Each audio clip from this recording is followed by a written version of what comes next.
Okay, cool. I'm ready. All right.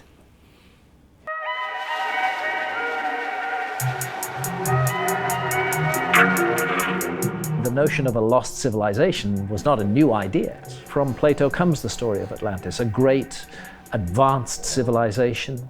And the suggestion is that it's this hubris, this conceit of Atlantis, that it had become so sure of itself that somehow the universe struck it down. If, for example, we were to face another comet impact as we did 12,800 years ago, I don't believe that our civilization would survive such a cataclysm. Those who would survive would be hunter-gatherers, people like the Kalahari Bushmen. Hunter-gatherers are in the business of survival, and they would get through it. And 10,000 years from now, their descendants might tell a story about how there had been a time when there was a great civilization on this earth. So advanced, its powers were almost miraculous. Do you know, they could send people to the moon. They could fly around the world. They could speak to each other on other sides of the planet. But something went wrong. They became cruel. They became arrogant. They began to impose their will on others. They ceased to wear their prosperity with moderation, and the universe struck them down. I think there's a message in the Atlantis story for our civilization. We should stop being so fucking arrogant and proud in our achievements. We should show some humility, and we should learn the lessons of the past.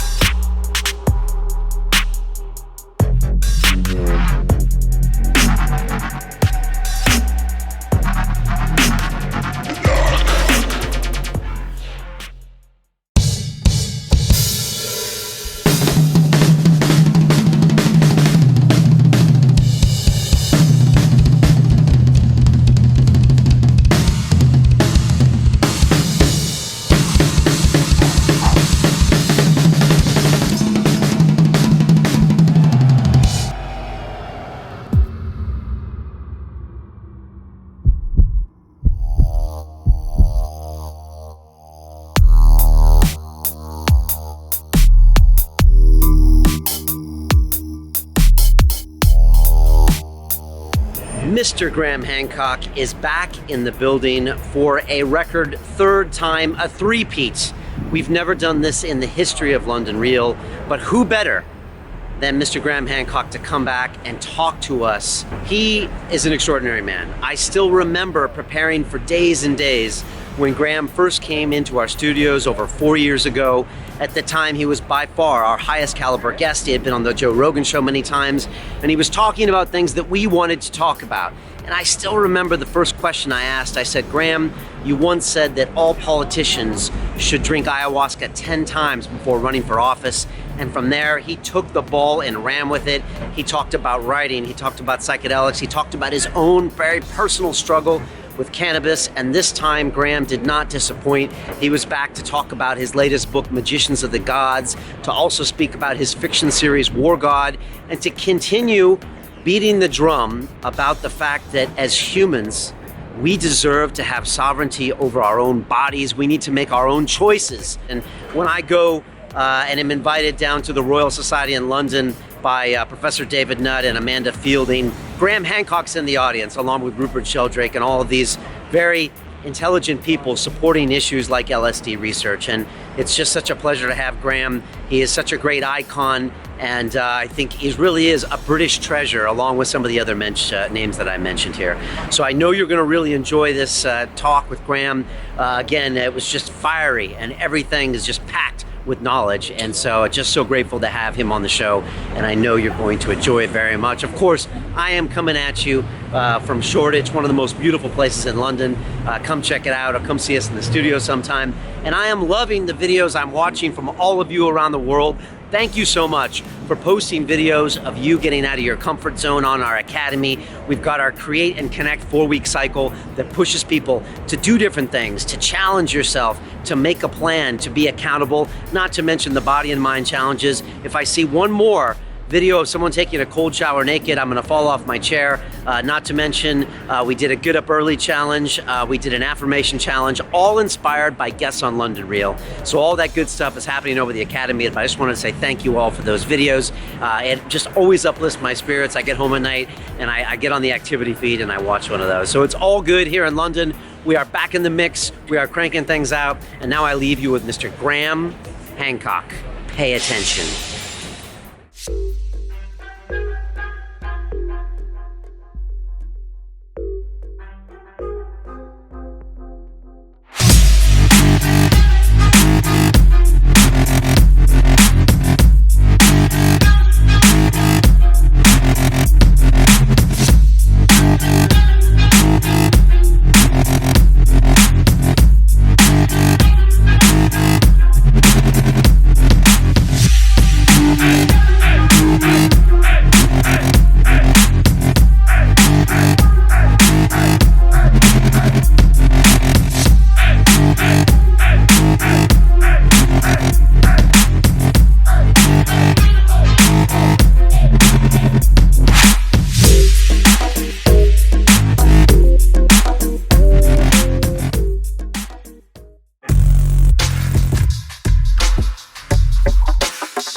This is London Real. I am Brian Rose. My guest today is Graham Hancock, the British journalist and author of the best-selling books, The Sign and the Seal, Fingerprints of the Gods, the War Gods series, Supernatural, and your most recent book, Magicians of the Gods. You specialize in unconventional theories involving ancient civilizations, stone monuments and megaliths, astrological data from the past, and altered states of consciousness.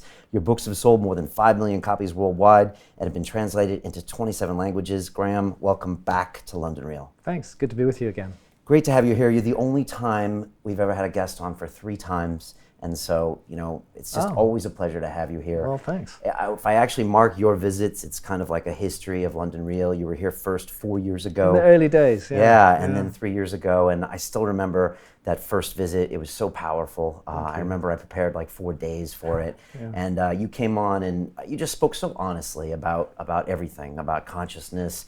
We talked about ayahuasca, cannabis, and it was just great. And I just, before we even get started, I just want to acknowledge you for all the work you've done and you just keep it real all the time, Graham. And that's, whenever I see you in an interview or on a Rogan show, you're always speaking, hard truths, calling the world out for what it is, and it's refreshing. So. Well, thank you. That's nice of you to say that. I just do what I do. I mean, there's nothing complicated or special about it. Yeah, you seem to be very true to what you're doing. So what has been happening with you the past 3 years? I know Magicians came out last year. People had waited a long time for that book. I believe Fingerprints was out in '95, is that right? Fingerprints of the Gods is definitely the book that I'm best known for. Yeah. And it proposes that we are a species with amnesia, that there has been a forgotten episode of high civilization in the remote human past, back during the Ice Age. That was the case that I made in Fingerprints of the Gods. It was a very controversial book. It tackled many of the ideals of mainstream history head on. It suggested that the whole story we've been told about the origins of civilization is wrong. And that book was published in 1995, which is, well, we're sitting here in 2016, so amazingly that's 21 years have passed since I wrote Fingerprints. And that book came about because you were a journalist in Africa. You had made a trip to Ethiopia and you started just asking questions, right? Because you didn't set out to be... I had a very little interest in the ancient past, as a matter of fact. I was totally a current affairs guy during the 1970s and the 1980s. But it was reporting a current affairs story in Ethiopia that led me to Ethiopia's claim to possess the lost Ark of the Covenant, which is actually central to the whole culture of Ethiopia. And I thought that was a story worth investigating. And it was a story about the past, and it drew me into the past in most unexpected ways. And I suddenly found that I think of myself as an investigative journalist, but let's investigate the past. Let's look at what's going on in our backyard. Let's see what really may have been the story of humanity. Let's not just accept what we're told by the so-called experts in the field. Let's look into this ourselves. So that was my project with Fingerprints of the Gods, was to bring that. Now, of course, it's not, even in 1995, the notion of a lost civilization was not a new idea. That notion has been around for a very long time. We can take that notion actually back thousands and thousands of years. The most famous example is Plato, the Greek philosopher Plato, who gave us the story of Atlantis. From Plato comes the story of Atlantis, a great advanced civilization which had navigating and seafaring skills, which could explore the world, which built gigantic buildings, which had advanced knowledge in every area, which was prosperous and powerful. But then Plato says that corruption crept into this society, that it became cruel and avaricious, it became greedy, it began to impose its power around the world. And he has a very ringing phrase. He said that Atlantis ceased to wear its prosperity with moderation.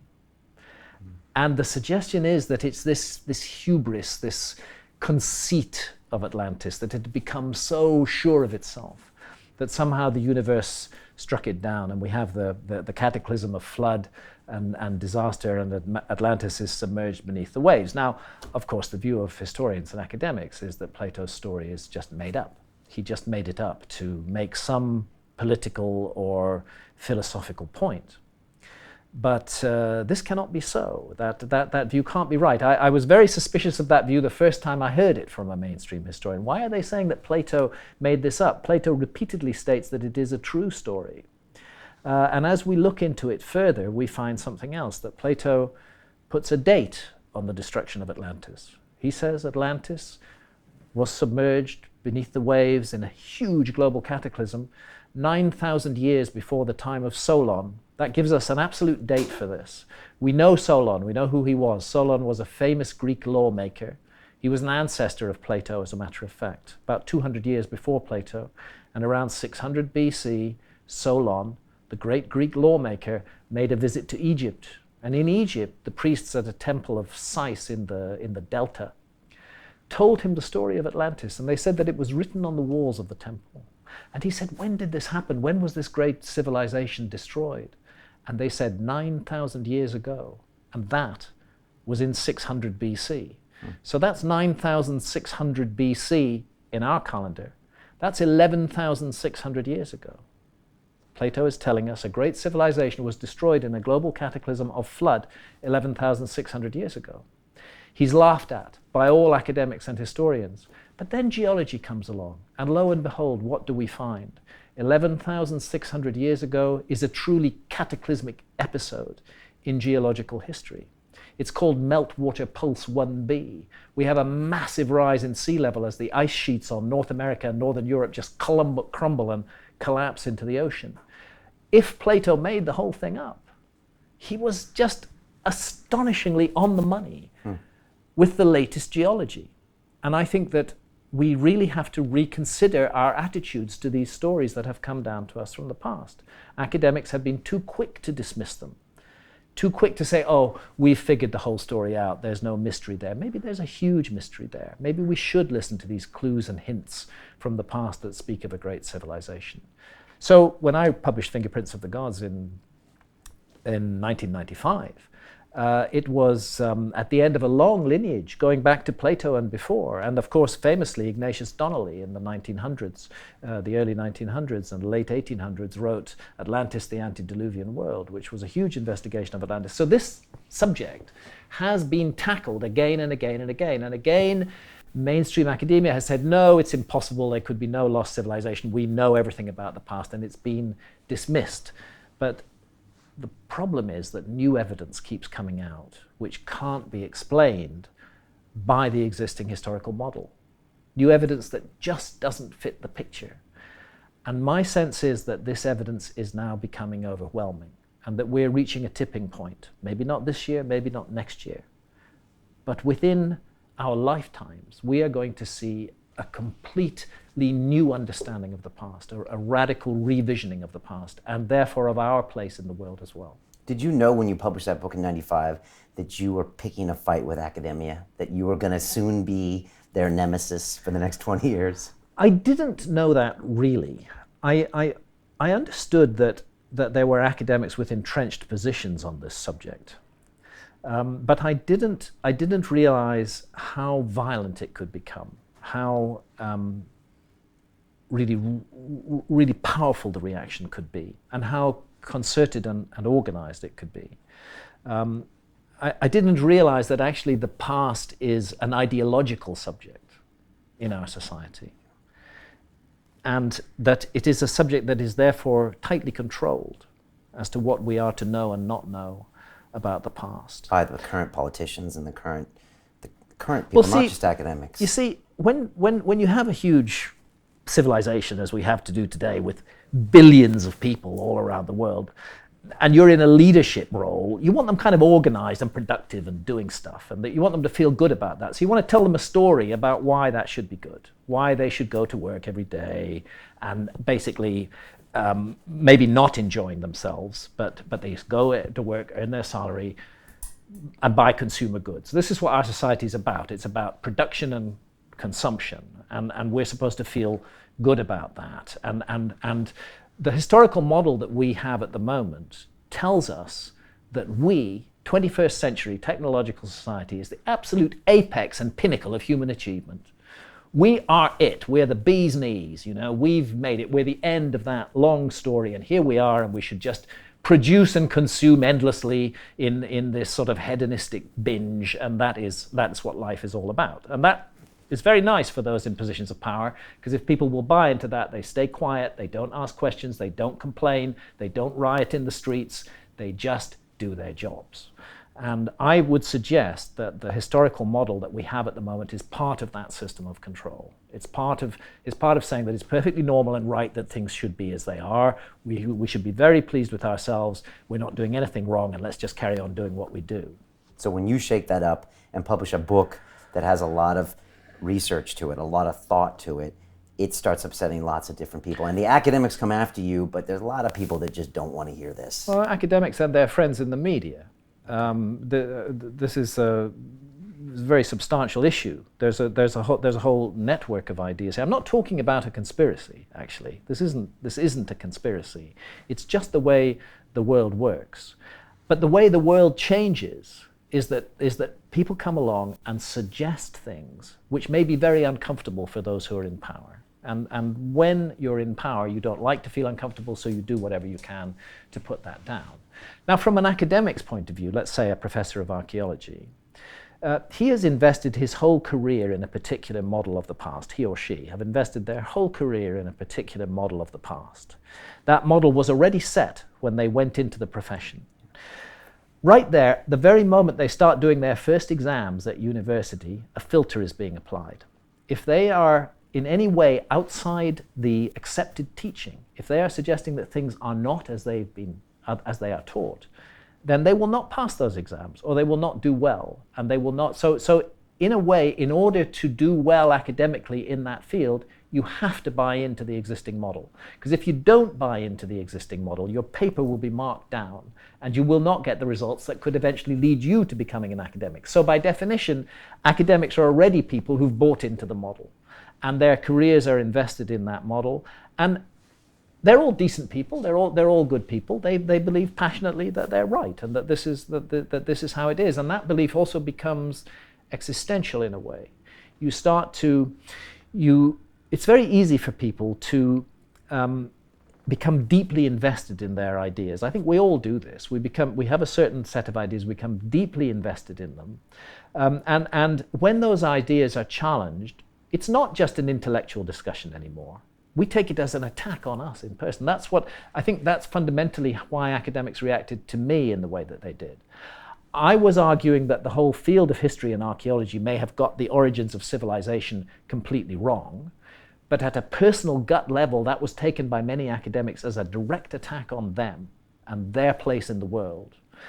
And that then resulted in a counterattack on me. Now, the counterattacks on me would never have happened if my book had been a failure. There's lots of books of alternative history that say radical things, but most of them don't appear above the radar. This one did appear above the radar, and as a result, there was a concerted effort was made to discredit me, and that is a bit of a conspiracy. You know, when you have academics who write to the BBC and they say you must bring this man down. You know, when they actually say that, and the BBC makes a program which is designed to damage my reputation, and that program is then later found to have been unfair by the Broadcasting Standards Commission, something odd is going on here in this. Something a little bit to do with reality control is happening there. And this is systemic because it doesn't stop with the BBC, other media sources.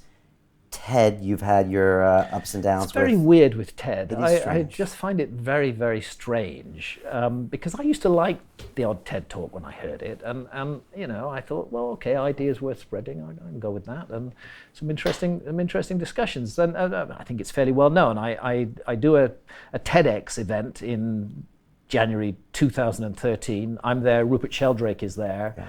Satish Kumar is there, a bunch of other people are there. We all give talks and they go up on the TED YouTube channel. And then 2 weeks later, TED removes my talk and it removes Rupert Sheldrake's talk. And well, naturally there's a fuss about this and people want to know why. And TED say, oh, well, because these were pseudo-scientific ideas. Well, they never justified or supported that. They accused us of representing ideas about consciousness which were not scientific. That's not the case at all. Rupert Sheldrake is a highly credentialed scientist. These ideas were scientific enough, but they were the kind of science that these people don't like. There's a certain faction in science which is called materialist reductionism, where everything is reduced to matter. So the idea that there could be anything to consciousness beyond the brain is anathema to such scientists. Those scientists believe that consciousness, they call it an epiphenomenon of brain activity. Okay, we have these big brains. We evolved them in order to survive in the jungle of survival of the fittest. And a kind of accidental byproduct of that, we got this thing called consciousness. Believe it or not, that is what people like Richard Dawkins actually believe. That consciousness is an accidental byproduct of brain activity. Rupert Sheldrake and I were suggesting that that's not the case, that it's much more mysterious than that. And that's why they took our talks offline. Not because they were unscientific, but because they challenged a dogma of a particular faction of science. And in fact, Rupert and I received huge support from many scientists after that who said that TED were way out of line to do this, and that the ideas that we were presenting were not unscientific. They were leading edge, but they were not unscientific. So in the end, TED were forced to put the talks back, not on their YouTube channel, but on their main site. They were forced to publish the reasons why they'd taken them offline. They were forced to cross all those reasons out, a very humiliating climb down for TED, and those are still left online with all their bogus reasons for removing the talks crossed out and our rebuttals placed there and the talks back online. So a few years later, in 2015, a TEDx organizer in Reading in England comes up to me and says, would I do a TED talk with him? TEDx event. And I said, well, you know, I've had a bit of trouble with TED in the past. And he said, yeah, but I like your subject and I want you to speak. And I'm an independent organizer and I want you to speak. So I said, okay, I'll do it. And I went and did it. And lo and behold, after 2 weeks, this time TED think they're getting smart. They realize they got a massive backlash from censoring me and taking me offline. So now they leave it online, but they stick a huge health warning on it, basically saying this is not politically correct. This is not sanctioned, authorized science. You know? And so the view of TED seems to be that actually its audience can't make up their own minds, that they're like children, that they're not capable of deciding for themselves, and that TED must curate and shepherd everything and to present them with the correct material for their minds.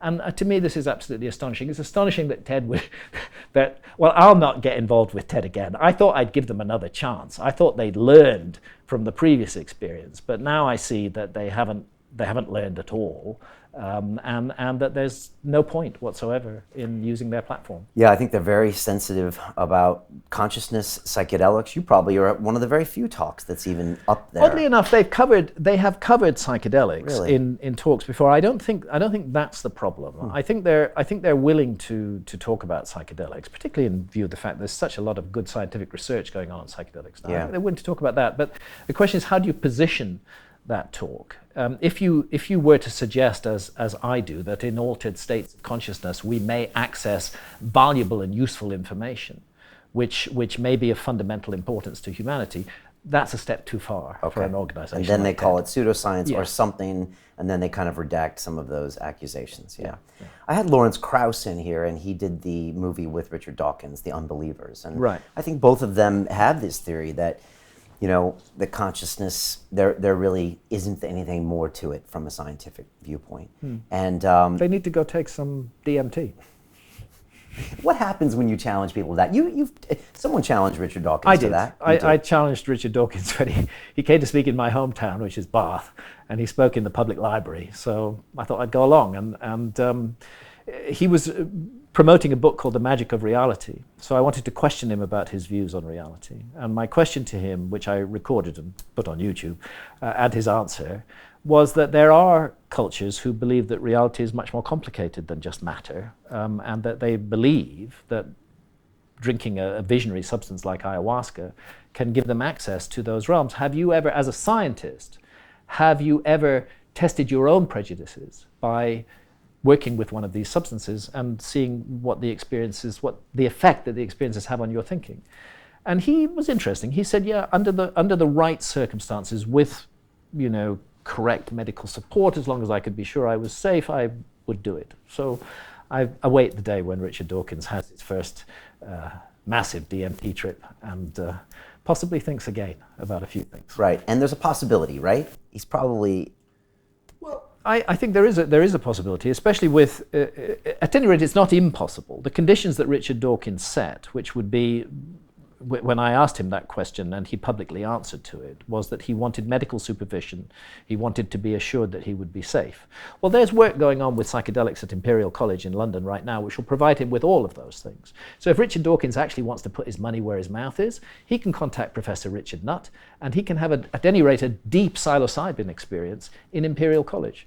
And I think he would find that interesting. I think even if it didn't shake up his view of the world, he would find it an interesting thing to do. Yeah, he can do that, I think, legally now, because David Nutt has Of course, the ability to do that. And I think they are doing a DMT study next. So, hopefully a DMT study is coming up, yeah. In some way, did Fingerprints of the Gods put you on a journey to start thinking about altered states of consciousness? As you get more into looking at some of these monuments and monoliths in the history, did that contribute to that journey, or was it just you being exploring? As an individual, I had become aware, if you like, of the spiritual side of life, not through the mainstream religions in the West, but through my studies of ancient Egyptian scriptures and religions. And immersing myself in that material had, I suspect, opened me to the possibility of other realms, of other realities. But I hadn't really considered how one enters or explores those realms. I'd always thought that the Great Pyramid, whatever else it is connected to consciousness in some way, that it's like a huge instrument which is designed to enhance or affect consciousness in certain very specific ways. If you ever have the opportunity to be alone inside the Great Pyramid, as I have had on a few occasions, it's truly a mystical experience, especially if the lights go off. It can be very extraordinary, and it affects consciousness. So I was aware of consciousness. I was aware that there were views that we live in a complex reality, that there are spirit worlds, which quantum physicists might call parallel universes. All of this was, I was aware of it, but I hadn't really thought this is something I would look into. After I'd finished Fingerprints of the Gods, I then went on and wrote a series of other books on the lost civilization theme. The huge book published in 2002 was Underworld, documenting 7 years of scuba diving, looking for ruins underwater. And I wanted to do something different after that. I wanted to get away from the whole lost civilization and these endless bloody arguments with academics and their mates in the media. I just thought, I've done that. I was interested in human origins. And I need to cut a long story short here, but the background research I did focused on the issue of cave art. When did our ancestors, why did they suddenly start creating this fantastic art in these deep caverns, deep beneath the grounds, or in rock shelters high in mountains in South Africa, all over the world? And then I found there was a really good explanation for that. Let's pay tribute to the late, great Terence McKenna and his book, Food of the Gods. It's the stoned ape theory. Implicating psilocybin in the emergence of modern human consciousness. But let's also pay tribute to David Lewis Williams, who's a professor of archaeology and anthropology at the University of Witwatersrand in South Africa. And David Lewis Williams, right back to the 1970s, had been arguing that the secret of rock and cave art all around the world was that it was shamanistic art, that these were shamans who had entered deeply altered states of consciousness, returned to the everyday state of consciousness and painted their visions. And that's why there's so much in common with these images all around the world. And I suddenly realized this is fascinating. There seems to be this moment in the human story when the light just goes on and we become recognizably us. That's what I'm going to look at. So then the next thing was, okay, I'm a hands-on researcher. I'm not just going to sit in a fucking armchair and write about this. I've got to do some serious work. That's the journalist in you, right? Yeah, I've got to do some serious work. That's the journalist in me. Because an academic would have just sat in the armchair. Perhaps. And indeed, David Lewis Williams, who I have huge respect for, has done precisely that. He refuses to take any psychedelic, even though his argument is that psychedelics were responsible for cave art. Okay. He doesn't want to take one himself. He says, I don't want to burn my brains, and anyway, the research is there. I don't work that way. If I'm going to write about something, I have to experience it. Otherwise, I shouldn't be writing about it. And therefore, I needed to have psychedelic experiences. I had psychedelic experiences before, very few. I'd taken LSD in 1974 when I was 24 years old. And then I had no more psychedelics until I started to research the book that became Supernatural.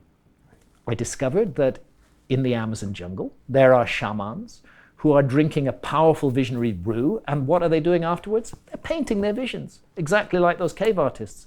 I realized it was a key. I could learn from this. So I went to the Amazon, and I had my first series of ayahuasca sessions with shamans in the Amazon, and it was an extraordinary series of experiences which shook me to my core. It gave me what I needed to write my book, to do the research authentically, but something else as well. A whole new path opened up in front of me, and an area of inquiry and investigation that I'd never even considered before, and also valuable personal lessons to learn from these ancient teacher plants, because I believe that that's what they are. And our society, with its rabid, hysterical, demonizing attitude to psychedelics, is dead wrong. 100% wrong. And 100 or 200 years from now, people will look back on this age and the persecution of the war on drugs, and they will see it as a terrible time in the human story when a dreadful, dreadful mistake was made, which was only corrected with great difficulty. You know, the people who created the war on drugs are the same ugly people who are invested in war and harm and hatred and damage all over the world. And since we're suffering from the consequences of their actions in those other areas, we should wake up to the fact that the war on drugs is another one of those consequences, that those same vile and evil people who've turned the world into hell are the people who declared the war on drugs. When it comes to psychedelics, are we getting small wins? Do you feel like we're getting there? Yes. Okay. We are getting small wins in psychedelics. There's a huge process underway. It's difficult to see the whole picture because we're in the middle of it at the moment. It's difficult to know where it's going to go on. I think the internet has played a big role in this. It means that information can't be kept within exclusive little cliques anymore. It means that information is free and that people can gain access to information and find out things for themselves. And I think this has led to an across-the-board questioning of authority structures in our society. See, the curious thing about democracies, we're told democracies are great things, and democracies are great things, of course. But what happens in a democracy is that you get a massive investment in the manipulation of public opinion. See, a dictator doesn't care about manipulating public opinion because a dictator doesn't care about public opinion. He doesn't need to manipulate the public opinion in order to bring the public with him because he's operating by force. In a democracy, a politician cannot operate by force. They have to bring the public with them. Now, if democracy really worked, if it was a really good thing, all information would be completely transparent. There would be no lobbyists. There would be no money being paid to give us information. But actually what we live in is a society where vast amounts of money are spent in shaping public opinion on particular areas. This is the society that we live in today, where huge amounts of money are being invested in promoting a particular ideological position. And I think that where we're getting wins is that people are waking up. They're realizing that this is part of a system of manipulation and control. They're realizing we are sovereign adults. We have the right to do with our own bodies what we wish, so long as we do no harm to others. I mean, what an absurd abuse of human rights for a politician to say that he will send you or me to prison because we've experienced a psychedelic. We didn't do any harm to others. We underwent a personal experience, and for that, we're going to be sent to prison. This is the Inquisition. This is like burning people at the stake, you know, for not following a particular version of Christianity. This is an appalling abuse that's taking place in our society. So people are waking up to that. It's part of an overall waking up to the way that the world is run. But I think it's at the leading edge of that waking up. And then on the other side, we have great scientists, people like David Nutt, who are refusing to be beaten down by the ideology, who realize that these substances have enormous potential, enormous therapeutic potential, and who, against stiff opposition, are doing the science. Opposition from other scientists as well. Opposition from other scientists. They are doing the science and they are getting incredible results. So now we're finding that science is saying, actually, you know what? These psychedelics, they don't really seem to harm people. And they actually do seem to do a really incredible amount of good. They can solve problems of depression, they can solve problems of anxiety, they can solve problems of fear of death amongst people suffering from terminal cancers and so on. They're very healing, life-giving, in the right way, used in the right way, responsibly, correctly. They can be very good things. And science is getting this now. So it's becoming harder for the dominator class to maintain its position on this subject, but they still do. Yeah. And of course, in Britain, we've just had the absurd Psychoactive Substances Act published, where I mean, can you believe this? Are we actually living in 2016, or is this 1984? That we are now living in a Britain where any substance that has any effect on your mind is illegal unless it is specifically exempted. What is specifically exempted? Alcohol, tobacco, and caffeine. All other mind-altering substances are now illegal. That means that no adult in Britain can make any choice about their own mind, any choice at all, without breaking the law. This seems to me a very strange situation. But there's hope in it, because the law is so ridiculous that it's going to bring the law itself into disrepute. That if politicians are so stupid that they create such a law in the first place, sooner or later, they will have been given enough rope to hang themselves. Do you think Britain's going backwards then when the US is going slightly forward? I think Britain's going really radically backwards at the moment because we have a bunch of incredibly dull, narrow-minded, stupid politicians in Britain. Got plenty of dull, narrow-minded and stupid politicians in America as well. But America is a country where actually democracy can work. The citizens of Colorado decided that it was extremely inconvenient for them and an abuse of their rights as adults that they were not allowed to smoke cannabis. So they made cannabis legal. They took a vote, they legalized it, and now you can go into beautiful cannabis boutiques across Colorado and be treated as an adult, buy whatever you want, and leave. Nobody is judging you. Nobody's asking you questions. Nobody's sending you to prison. This is a great thing about America, that individual bits of America can make up their mind on an issue regardless of the federal view. See, I can't imagine Northumberland or Yorkshire making cannabis legal. With Westminster disagrees, but Colorado and Alaska can. So yeah, I think America is moving ahead. It's a good thing too, because America as a state entity has been the driving force behind all the evils of the war on drugs. So it's a very good thing that the American people at the grassroots level are saying enough, and they are ending that war state by state.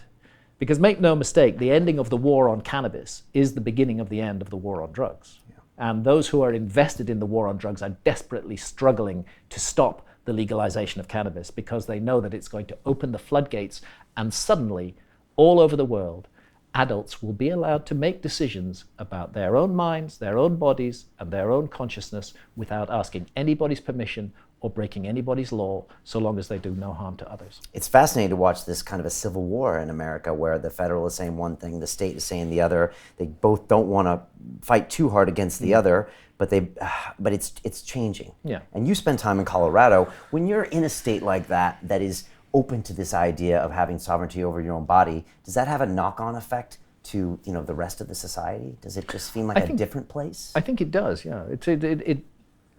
I like the air in Colorado. I feel that I'm breathing the air of some kind of freedom there, that people have freely chosen a particular way and they've made it happen.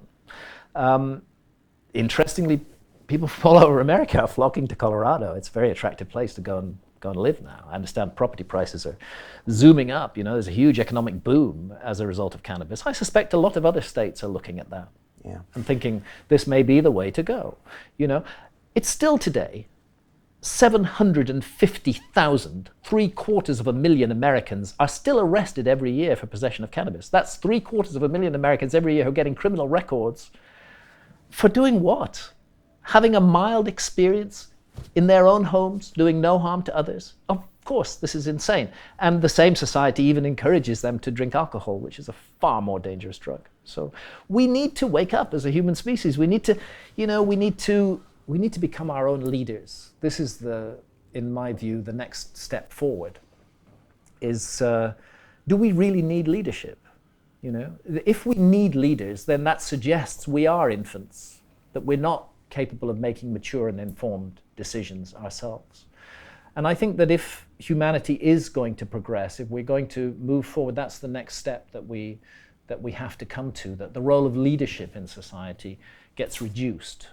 That we don't have these high-profile campaigns and these celebrity leaders going around. We don't actually need leaders. We can all be our own leaders. We need administrators. We need technocrats who can do certain things for us, but they're working for us. We're not working for them, you see. That's the thing. It's interesting you say that now that we're in full bore of a, incredibly, almost intensely insane American presidential race where it's not only leaders, but it's turned into celebrity. It's almost turned into show business. Yeah. And no one really questions the fact that we should maybe not be voting for someone and lead ourselves. It's more who are we voting for? Let's talk about this person. But people aren't really asking the questions you're talking about. No, those questions aren't being asked. But I think it's interesting what we're observing in America. I think what's driving it in America is a deep distrust of authority and a deep distrust of anything that's connected to the status quo. I'm not sure if politicians have really got the message yet. There's absolute revulsion at them here in Britain and in America. We're revolted by our political class. They're disgusting individuals. I can hardly think of a politician whose hand I would even wish to shake. And I would certainly be washing my hands afterwards if I did. Really repulsive individuals.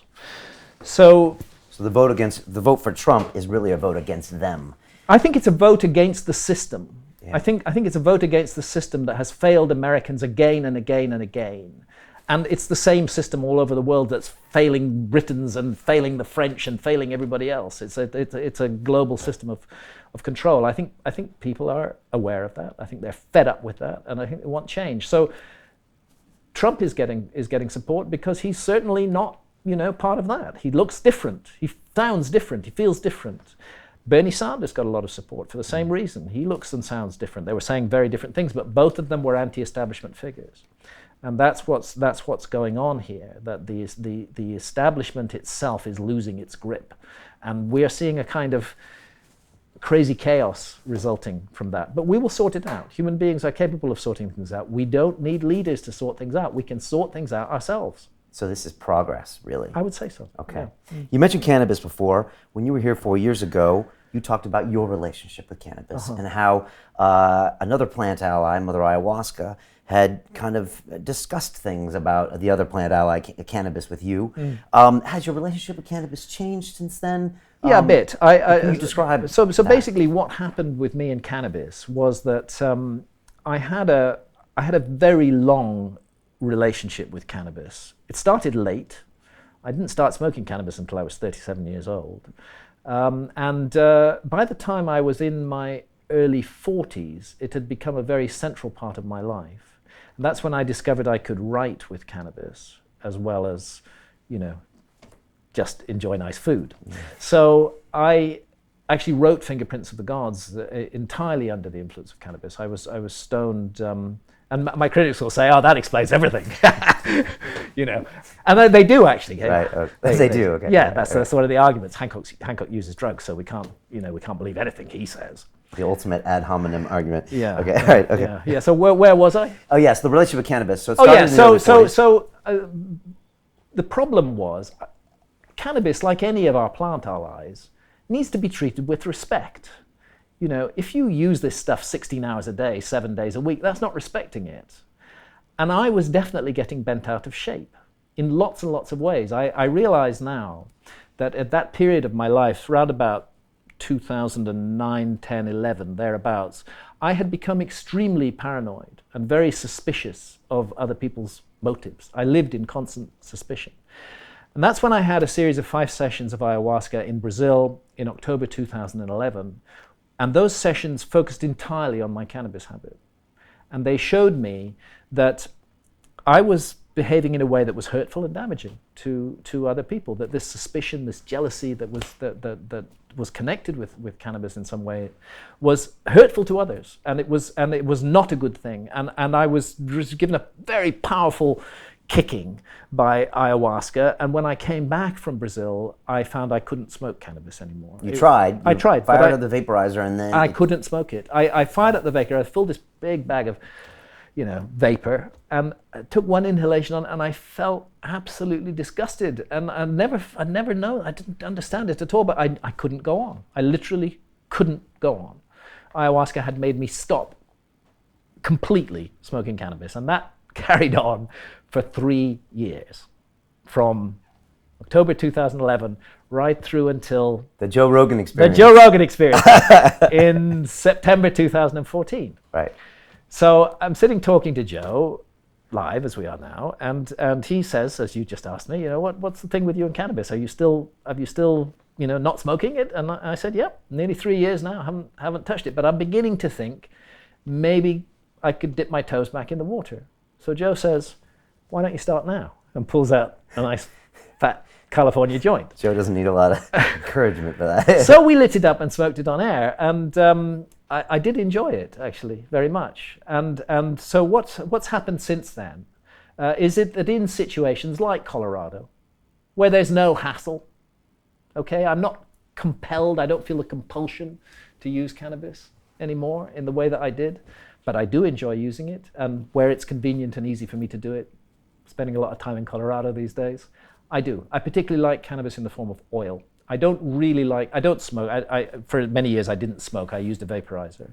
But I think cannabis oil is a very interesting way to take cannabis. Orally? Yes, okay, yeah. Orally. And of course, in Colorado, with the whole medical marijuana industry, they've really developed really excellent cannabis products, and you can pick and choose exactly what you want, and with the full knowledge that it's totally legal and nobody's going to break down your door or wreck your life for doing Right. so. And again, safe, and you know what it is, and yeah.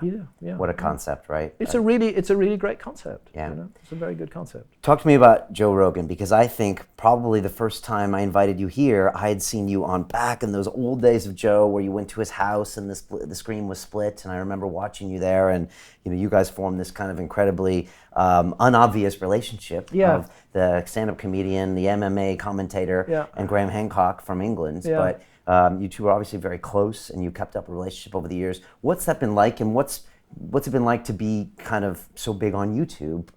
Do you meet fans that know you from that show? I certainly do. I think Joe Rogan is an exceptional human being. He's a really remarkable guy with an incredible breadth of mind, many different skills and capacities, and an ability to synthesize all of that and bring it into a conversation. I think he's playing a fantastic role in the world, in showing people what can be thought about.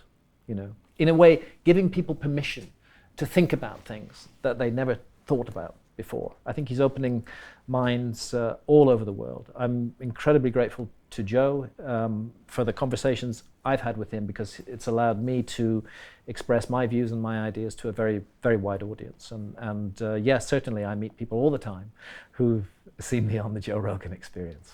So I was working as a banker in the city of London, absolutely miserable, Graham. I was going to work. Everyone told me I was doing great and my life was great because I had this great job and was making this money and could do all these things. I could consume a lot of things. But I would come home, and the one bit of peace I would have would be listening to Rogan for 2 and 3 hours. I used to watch the old things when they were on Vimeo. They weren't even on YouTube. And it was just this time where maybe I was given the permission to think about things I never thought. And it was quite honestly because of that we're here talking here today. I mean, London Real was inspired by Joe. And I can never say that enough. And so I think it was right when you came on the show 4 years ago, when we finally got that tweet from Joe. It was just the most surreal experience I could ever have, that all of a sudden we were going to LA to meet and talk with Joe. And again, just so gracious, so generous to just have us do that. But it was like, honestly, I felt like I was beaming out signals to like somewhere in outer space by broadcasting London Real, and then someone had heard a signal and sent it back, and it was Joe Rogan who had inspired us. So it was just this crazy thing, and to watch, we were episode 271, now he's on 800 and something, and I can feel that it's really a part of who he is now. I think he can't be Joe without having 5 episodes a week and talking about these ideas and getting people to talk about ideas. I think it's as important as his comedy and as his MMA and everything. I think it's probably more important. Yeah, you might be right. I think what he's doing through that show is alchemical in a way. It's a transformation that is being worked on the minds of millions of people around the world. Yeah, it's a great thing he's doing. Its own psychedelic, perhaps. And Joe is not just heard in America. I mean, I travel the world all the time. I meet people in Japan, in South Africa, in Australia who've heard me on the Joe Rogan Experience. So there you go. Yeah, it's everywhere. When it comes to Plant Allies, what is your current relationship with ayahuasca? It's something we talked a lot about on this show. Again, back to my kind of banker days when we first did a before and after ayahuasca show. I think it was before we saw you about 4.5 years ago. I was terrified. I thought the Bank of England would never allow me to come back in the financial markets. Little did I know that would be a blessing at the time, but I was really paranoid. People told us not to do it, not to talk about it on YouTube, blah, blah, blah. But we went ahead and felt it was the right thing to do. And we were very respectful of Mother Ayahuasca, always have been. But it was really transformative for me. I remember when you were on the show first time, you said, I try to go every year. What's that relationship been like? My practice was to have a concentrated series of sessions that I would take 2 weeks in the year, and that I would have 5 sessions during those 2 weeks. And I was doing that every year for many years. Sometimes I would have more sessions, but I tried to at least have 5 sessions a year. More recently, I've reduced that. I don't feel so eager anymore. I've had more than 60 ayahuasca sessions. The most recent one was in the United States, very close to Mount Shasta. Amazing place to drink the brew. Near a mountain like that. Yeah. And the next day we had a different experience with a medicine called San Pedro, which is a cactus. The active ingredient is mescaline. It's very interesting to work with ayahuasca one day overnight, and then the next day with the San Pedro, which connects you to nature in an extraordinary manner, and you're deep in nature around Mount Shasta. And that's a daytime experience typically. The San Pedro experience, I would say, is a daytime experience. Yeah, okay. I would. It was my first experience with San Pedro, and I would definitely want to experience it during the day in nature. I want to be in nature. I want to be talking to trees. Okay, I've heard about it. I know that people go to South America for the ceremonies. Oftentimes, there's a San Pedro during the day between ceremonies. Yes. But I've also heard from people that are very comfortable with the ayahuasca experience. Not that you're ever comfortable, but you kind of at least get used to knowing what the things you would expect. Yeah. Sometimes really thrown off by the San Pedro. Yeah. I haven't taken enough San Pedro. I've only had the one session, and that's nothing to judge from. You need to have multiple sessions before you can really know what you're dealing with. But I didn't find it full on in the way that ayahuasca is. Ayahuasca, when you hit the right dose and it's the right brew, will take you into this, seamlessly convincing parallel realm where you are communicating with entities in a very meaningful way. I mean, it's a very powerful experience. I'm told that can happen with San Pedro, but I didn't find it primarily a visionary experience. I found it an integrating experience, a sense of awakening to nature, and realizing that, we have this blessing. We're living in the midst of this glory, this beauty, and it's all sentient. It all has purpose, it all has function, and we just ignore it most of the time. San Pedro really connected me to trees, I have to say. Right. And I've never been a tree hugger, but I have to say after that day with San Pedro, I felt very attached to trees. And I do occasionally find myself even hugging them. And what is Mother Ayahuasca telling you these days? She's been kind of gentle with me. I've had no backlash for my occasional revisiting of cannabis. I think what ayahuasca was drawing my attention to was the relationship that I had with cannabis. And that relationship prior to 2011 was not a constructive relationship. I had an abusive relationship with cannabis, and I paid a price for it. What that ayahuasca session, that series of sessions addressed was my relationship to cannabis. That if that was how it was going to be, I had to stop. If another relationship could be formed where I can work with cannabis occasionally with reverence, actually, because it is an amazing plant medicine. If that's the case, if it's not obsessional, it's not every day, I can let it go for months, it doesn't matter, then it's okay. Ayahuasca is not beating me up about that at all. Okay. I'm having less ayahuasca sessions these days. I don't expect to have another one during 2016. One is enough for me. I find that the lessons taught, the experience is so powerful, it's worth taking time to integrate it. And it's never good to be too eager with ayahuasca. I see people beating themselves up at ayahuasca sessions because they haven't had visions. Relax. It all takes time. It's a long process. But after my first ceremony, I think it was in 12, I forced myself to have a total of 3 that year just because I knew I had a lot of work to do, and I really, and it was my second one that was just super powerful. I don't think many people know, but it was actually in this studio. I was here, and I remember crying so much that the tears streamed down my face, and I remember them collecting in my ears and dripping down my ears while our female shaman was singing these beautiful icaros, and it was a really powerful moment for me. And I went right back to when I was 7 years old, and parents were divorced, and I realized I'd been building these walls around me to keep people from hurting me. And it was just really powerful, and I'd shut a lot of people out of my life. And so it's really stuck with me for a long time. And I have maybe... Why would politicians wish to make such experiences illegal? I don't know, Greg. Where we can really learn about ourselves, and we can apply those lessons. Once you've seen the truth, it doesn't mean that you're automatically going to go implement it, but at least you have the opportunity to do it. I don't understand why politicians would want to prevent people from having those experiences. A good politician who really loved the people of the country in which he lived would, rather than trying to prevent that, would say, well, if people want to have those experiences, let's find the ways to make them as safe and as nurturing as we possibly can. That would be good politics, instead of this beat them about the head and send them to prison and ruin their reputations and break down their doors bullshit. I think it's a control issue, like you said, and this whole war on drugs is just a control issue. It gives us excuses to control, and it comes back to that probably that democracy argument you're making. And so it's fascinating to me. I mean, I really believe, and I asked Professor Nutt this one day, that one day, 20 years from now, 40 years from now, that different holiday destinations can be you going into the country and having a psilocybin or a DMT or an ayahuasca experience. And what did Grandma do last for vacation? She went to the countryside. She came back refreshed from her vacation with a new perspective, much more loving, kind of the way vacations used to be. Absolutely. And so I like Martin Luther King, I have a dream that one day we'll be able to do these things. I think what we have to get to grips with is that we have been systematically lied to, that there has been a powerfully funded ideological campaign running for more than 40 years to deceive us on the subject of these substances.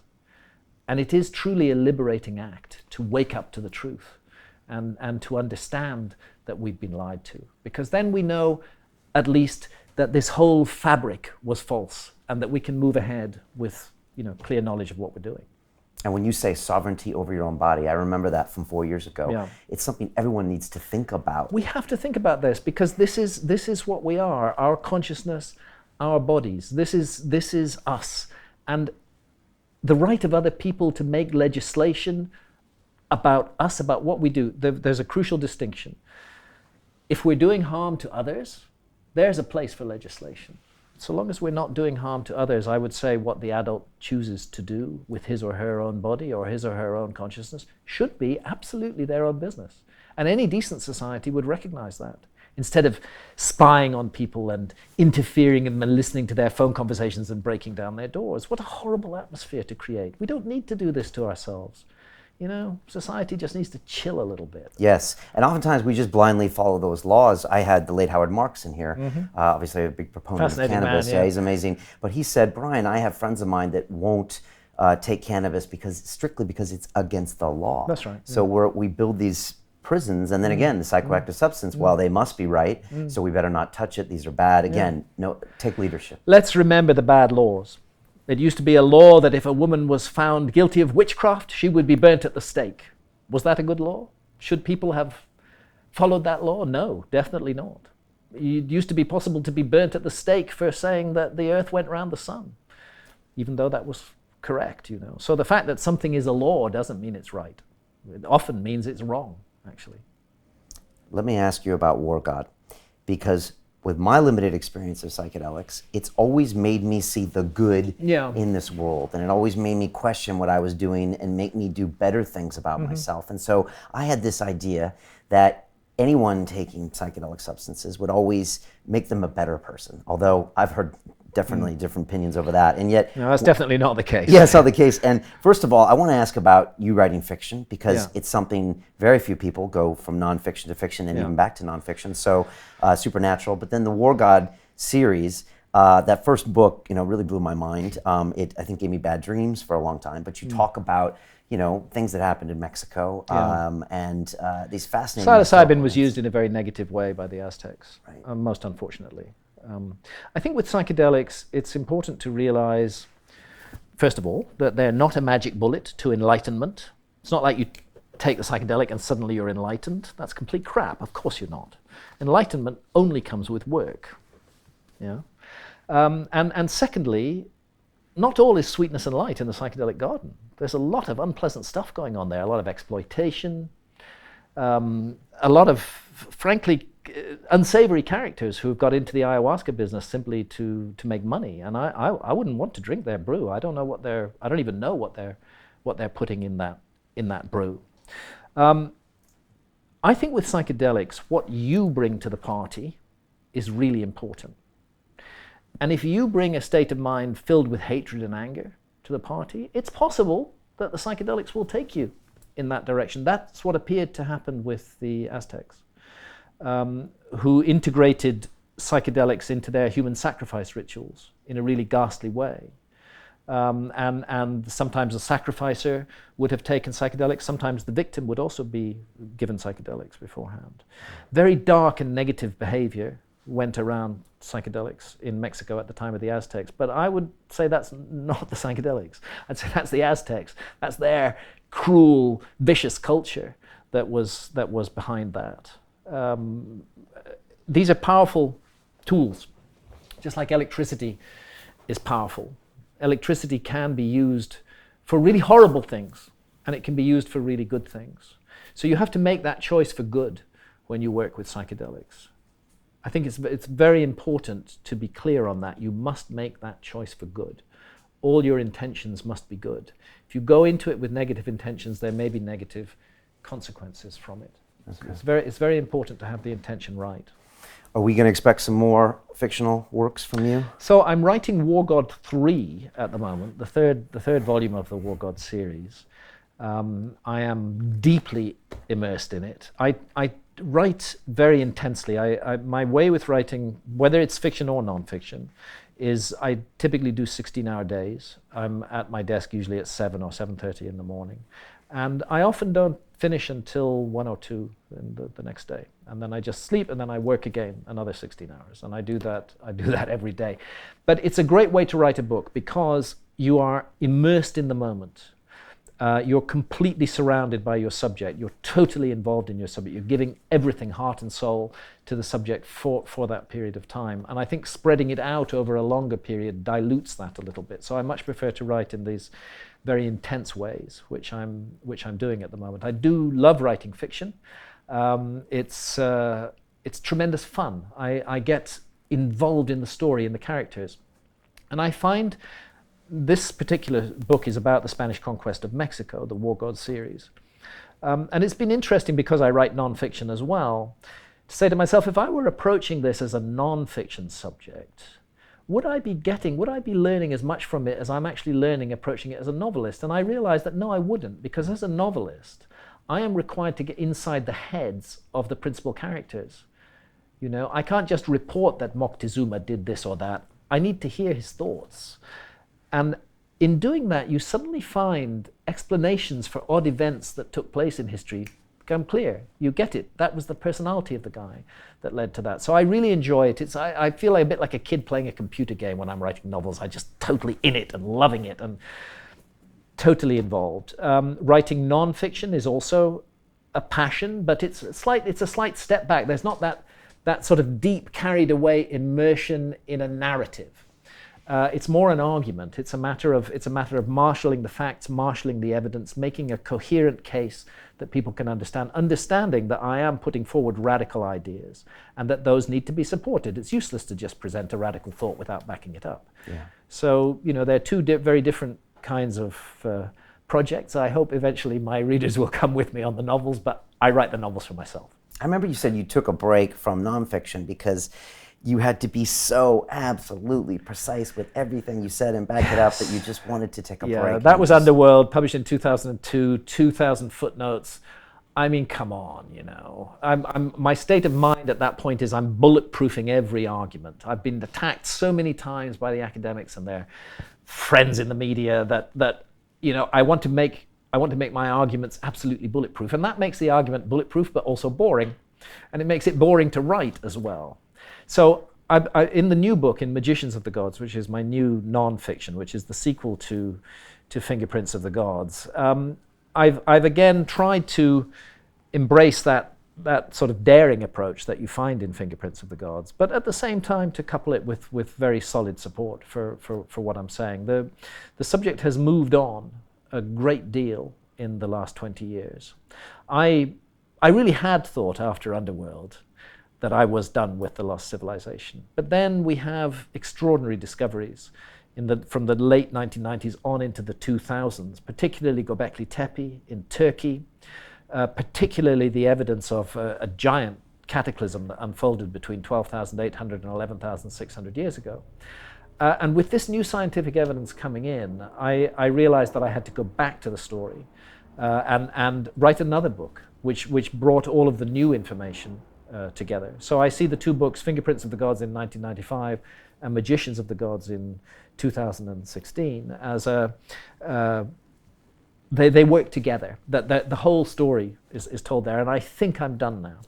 Yeah, I was about to say, 2036 could be the... I think I'm done, although I have to say, there's two things, in terms of big non-fiction books, there's two things that I'd like to do.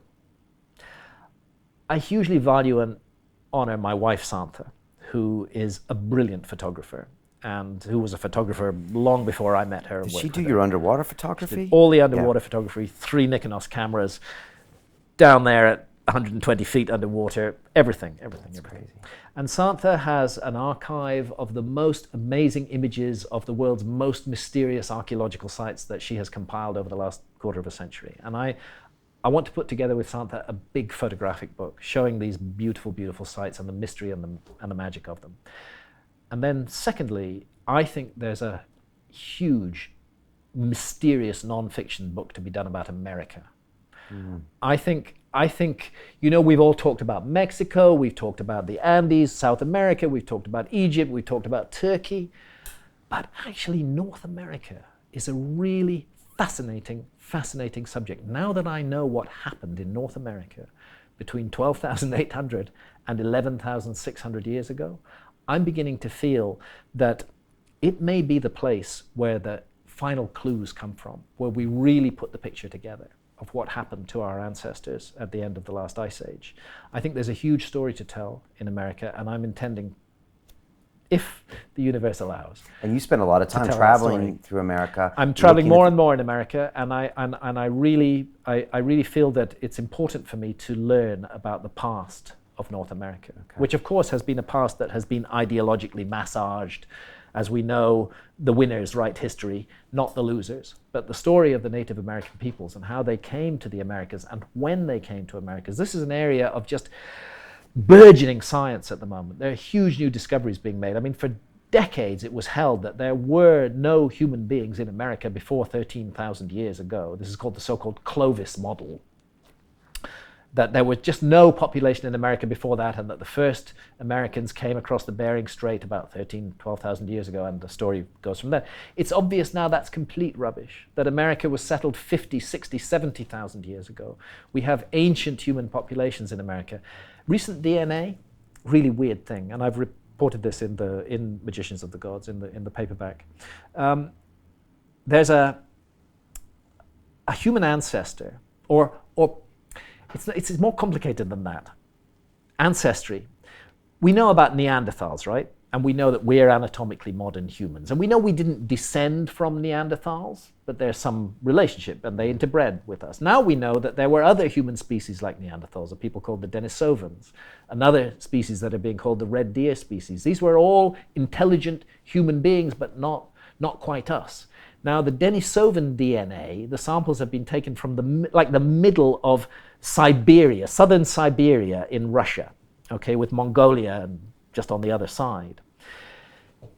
The places in the world today where Denisovan DNA survive most strongly are amongst Native American Indians and amongst Aborigines in Australia.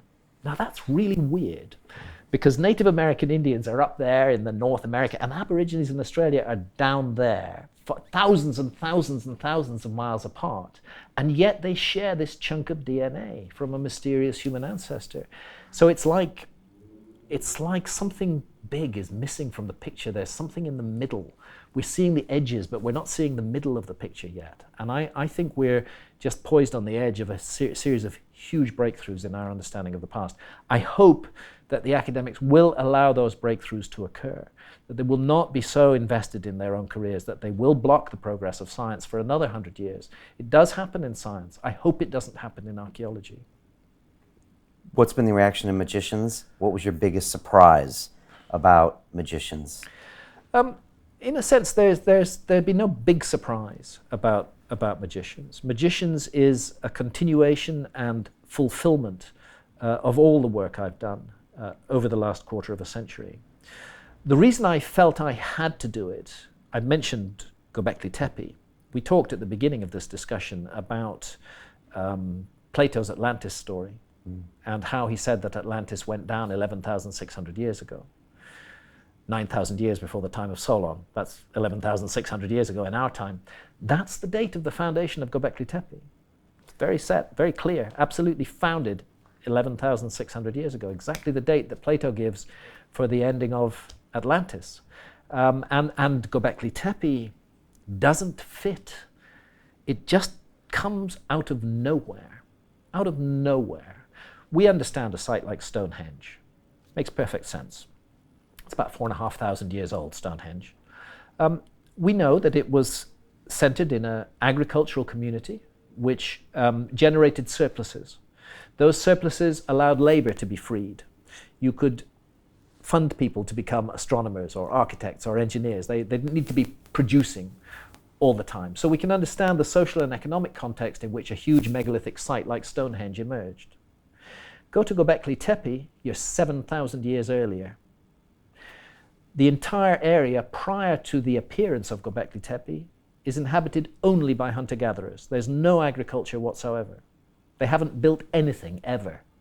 And then suddenly, without any background or any preparation, appears this huge megalithic site, which is incredibly sophisticated. Turns out, because a large part of it's still under the ground, seen with ground-penetrating radar, that the whole site is actually 50 times bigger than Stonehenge and 7,000 years older. So how do we account for this? Did a group of hunter-gatherers in Turkey wake up one morning, magically inspired, that they suddenly knew how to cut and quarry stone, move blocks weighing in some cases up to 50 tons, create gigantic stone circles in an area with no water, involving bringing a labor force and organizing that labor force and feeding and watering them, to create the world's first perfectly north-south aligned building, which involves accurate astronomy, to do all of that, and at the same time to invent agriculture, because at the same moment that Göbekli Tepe pops up, suddenly agriculture appears in that same region of Turkey.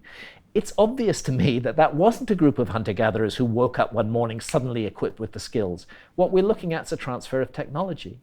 This was the survivors of a lost civilization. They already knew how to create megaliths. They already knew how to do agriculture. They settled amongst a hunter-gatherer people who they may have reached out to before. They settled amongst them and they created this project. And this project was to restart their civilization. It didn't quite work. But they got somewhere. They created this huge site. They invented agriculture. We are all the descendants of that. All of the agriculture in the world today began around Göbekli Tepe 11,600 years ago. It's an extraordinarily important moment. Are these aliens? Are they humans? No, they're humans. Humans. They're human beings. But came from this and transferred technology over to this other space. Yes.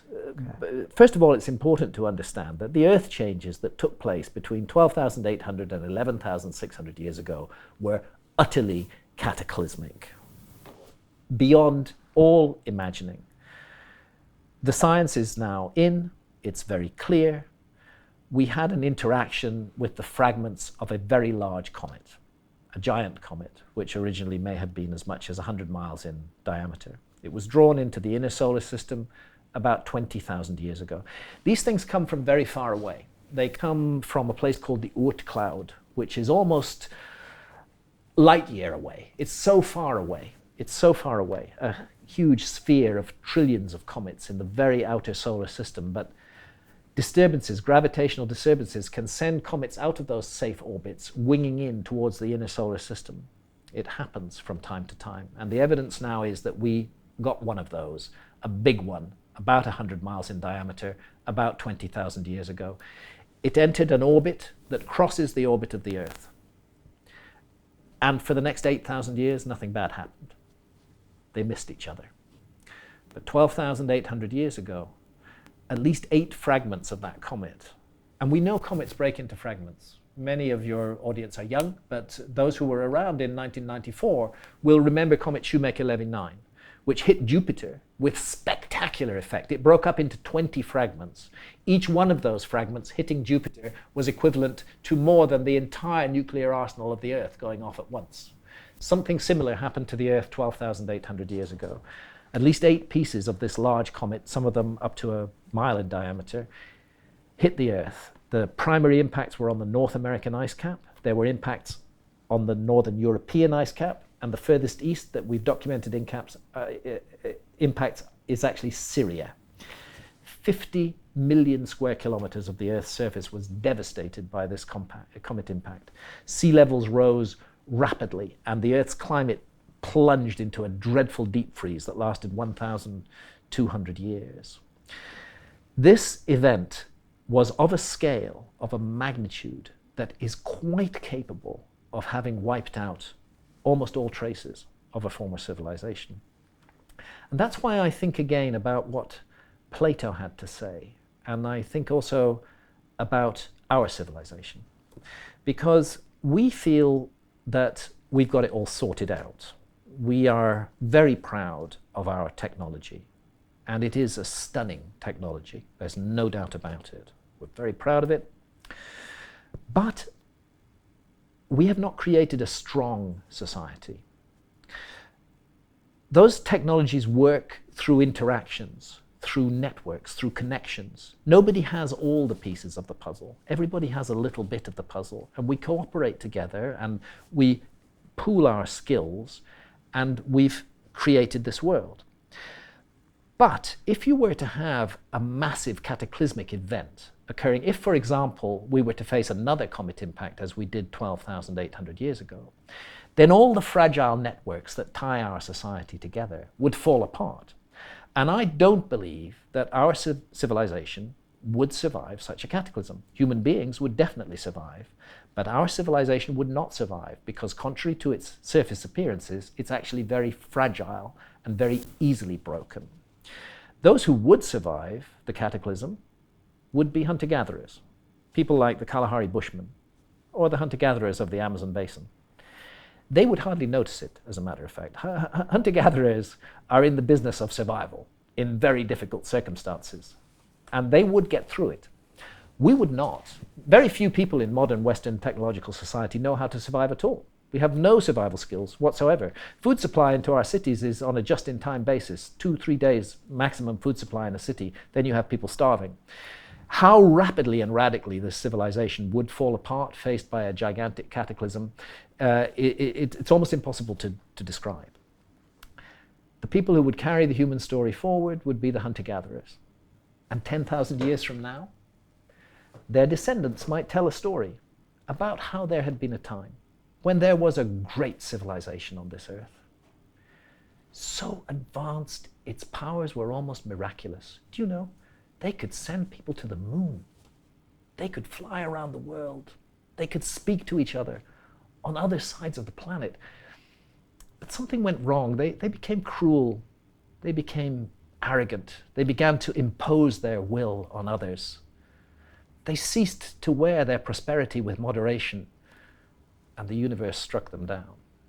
I think there's a message in the Atlantis story for our civilization. We should stop being so fucking arrogant and proud in our achievements. We should show some humility, and we should learn the lessons of the past. And it's not just the fact that we're not hunter-gatherers. We can live as a civilization of people without having a lot of these bad aspects of it, without having the corporations, without having the politicians trying to control us. Yeah. We just need to find that way. Yeah. We have to find another way. There's an iconic photograph of a young Graham Hancock standing on a pyramid that I always see when I Google your image. Mm-hmm. And I was wondering if you could tell me about what was that Graham like back then? And I also just want to make reference to when you were here last time, we talked about ego, and you said, you know, Brian, I've had my ayahuasca experiences, but I also embrace my ego because that's how I go forward and I do things. And it's this constant, relationship I have with it. And so those are my two questions. Yeah, well, I mean, the ego, what is the ego? It's almost, it's impossible to function as a human being if you don't have a sense of who you are. I mean, you have to have a sense of some purpose, some purpose in life. But what you should not have is a sense of your superiority, because none of us are superior to anybody else in any way. I mean, I may have a skill that another person doesn't have, but that person is going to have a skill that I don't have. So I think that where ego is useful is as a driving factor. You know who you are, you understand your mission in life, and you're going to do it. Where I think it's very negative is when it becomes a comparative thing where you start to feel that you're great and everybody else is in some way inferior to you, which is what most of our politicians feel. Psychopaths and egoists at the same time. I think it's important to work on the way we behave with other people, and to try as far as possible to be nurturing and positive, but also to be honest. That's the most important thing. And that young you man, asked me about that young man. Yeah, I'm on the the pyramid. same. I'm the same guy. Yeah. I am the same person I was when I was 16 years old. I'm 66, so 16 years old seems a long time ago now. 50 years ago, let me tell you, it is the blink of an eye. It is the blink of an eye. A lifetime, a human lifetime, is the flutter of a butterfly's wing. It's so precious. It's so short.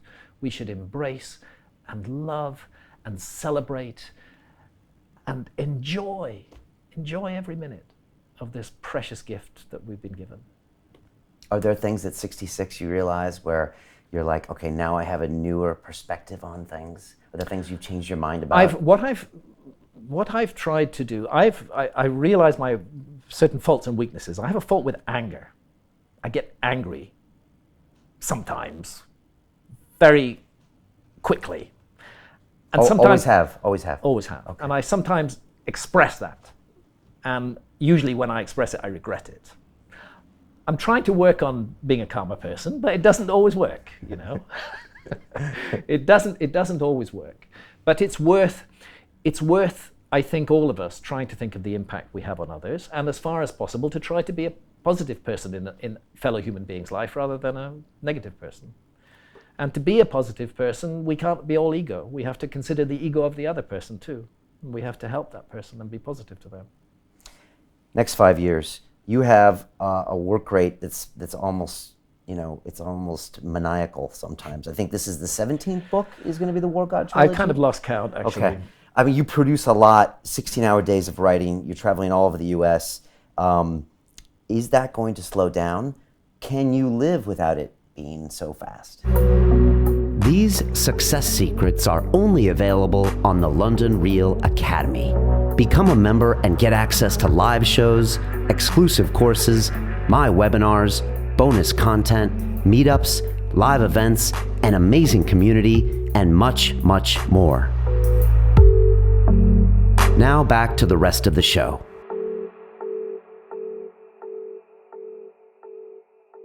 Who do you look up to? If there's someone that you think of the word successful, who comes to your mind? Is it a writer? Is it a historic figure? Is it someone who was willing to, step up and Dennis is the man.